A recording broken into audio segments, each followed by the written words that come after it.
Hello hello Srinivas Goud గారు, నమస్తేనే. నేను సిద్దిపేట నుంచి చక్రధర్ గౌడ్ మాట్లాడుతున్నా. నమస్తే, బాగున్నారే? విషయం తెలిసింది, మీరు సర్పంచ్కు నిలబడుతుంటే మిమ్మల్ని కొంచెం వాళ్ళు మైనంపల్లి హనుమంతరావు నువ్వెట్లా నిలబడతావు, నువ్వు పక్క ఓడిపోతావు, నేను సర్వే చేయించిన అంటుండట. అన్నది కానీ నేను ఏమన్నా అయితే మాకు ఏమైందంటే ఇక అన్నను ఫస్ట్ చెప్పినావు, అన్న నువ్వు డ్రాప్ గా నువ్వు ఆయనకు సీట్ ఆయనకి ఇప్పుడు ఒకసారి ఛాన్స్ ఇద్దాము, నువ్వు డ్రాప్ గా నీకు వేరే ఏదైనా ఇస్తా ఇది అని అన్నాడు. నేనేమన్నా అన్న నేను 30 ఏళ్ళ నుంచి నేను కాంగ్రెస్ పార్టీలో పనిచేస్తున్నాను, నేను నిలవాలనన్నా ఏదని చెప్పి అనగానే సరే మా ఇంత కొంచెం అన్నాడు కానీ మనం ఇక ఏదో లైట్ తీసుకోవాలి అని చెప్పి సభ్యులు. ఎందుకు తీసుకుంటావన్నా, నువ్వు హార్డ్ వర్కర్, ఇన్నేళ్ళు పార్టీకి పనిచేసినావు. సరే మనం పార్టీలు వేరైనా, నేను చేసి వచ్చిన పార్టీ అది కూడా కాదంటలేదు, కానీ ఒక మరి వాళ్ళకే ఇచ్చేటోనికి రెడ్డోనికి జడ్పీటీసో ఎంపీటీసో ఇచ్చుకోమని కదా. అదే చెప్పినా నేను, అది కూడా చెప్పిన వాస్తవంగా. 200% గెలవని ఆయన సర్వే చేయించేది ఏంది? నేను అన్న సర్వే చేస్తా అంటే ఇక ఆడవుండి సర్వే చేస్తూ కాదన్న, వీడికి రంపి మన ఊళ్ళో ఎవరినన్నా పంపించి వాళ్ళని తిరుగుమను, అక్కడ ఇద్దరిని ఇక్కడ ఇద్దరిని పంపిమను, ఒక సర్వే చేస్తే పలాన్ వ్యక్తులు నిలబడుతున్నారు, ఏ వ్యక్తికి మంచిగా ఉంటది ఏం సంగతి అని అడుగుమను. అడిగితే ఒకవేళ ఆయననే అంటే నేను విడ్లు అవుతా అని చెప్పి నేను అనుకున్నా. మీకే బాగుందట, అందుకే మీ నంబర్ తెప్పించుకున్నా. అదే మీకే ఉందట స్కోపు. మీరు అందుకే మీకు సజెస్ట్ చేసినది కూడా కరెక్టే చెప్పారు. మీరు నిలబడితేనే ఆడ పర్ఫెక్ట్ అనేది వాస్తవం. నాకు రిపోర్టర్ కూడా చెప్పిండు, ఏందా ఇది ధర్మారెడ్డి మన దుబాకు సంబంధించి అన్న మావాడిని అడిగితే, లేదన్నా ఆయన నిలబడితే గెలుస్తాడు, వాడ ఇంతకుముందుకు రెడ్లు వాళ్ళు వేస్ట్, అది అంత కాదు ముచ్చట, అలా అంత కొడితే 2-3 ఇల్లులు నిలవలేవో వాళ్ళదేంది అది ఇది అని మాట్లాడారు.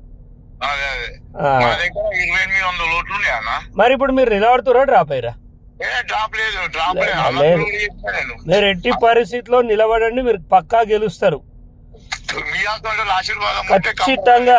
అవసరమైతే వచ్చి నువ్వు బీసీ బిడ్డవి, నువ్వు కాంగ్రెస్ పార్టీగా నువ్వు ఏ పార్టీగా, మేము వచ్చి నీకు ఓటేయాలని చెప్తా. నేను దుబ్బాకలో ₹1 కోటి రైతులకి కేవలం మీ దుబ్బాకలో 7.5 కోటి రూపాయలు ఇచ్చిన నేను.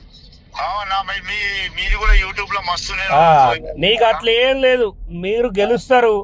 మైనంపల్లి కాదు, వాన అయ్యొచ్చి చెప్పినా, వాన అయ్యొచ్చి చెప్పినా నువ్వు వినొద్దు. ఎందుకు చెప్పాలా అన్న, మన బీసీలలో మన గౌన్లలో నీకు ఎక్కువ దొక్కేయబడుతున్నాం, అంత అవసరం లేదు. నువ్వు ముందుకు పో, నువ్వు గెలుస్తావు. నా మాట చూడు, నువ్వు గెలిచినాడు మళ్ళా నువ్వు నాకు ఫోన్ చేస్తావు. 100% నీ హార్డ్ వర్క్, నా ఆశీర్వాదం కూడా అవసరం లేదు. నీ హార్డ్ వర్క్ ప్రజలు గుర్తించిర్రు, నువ్వు కావాలనుకుంటుర్రు.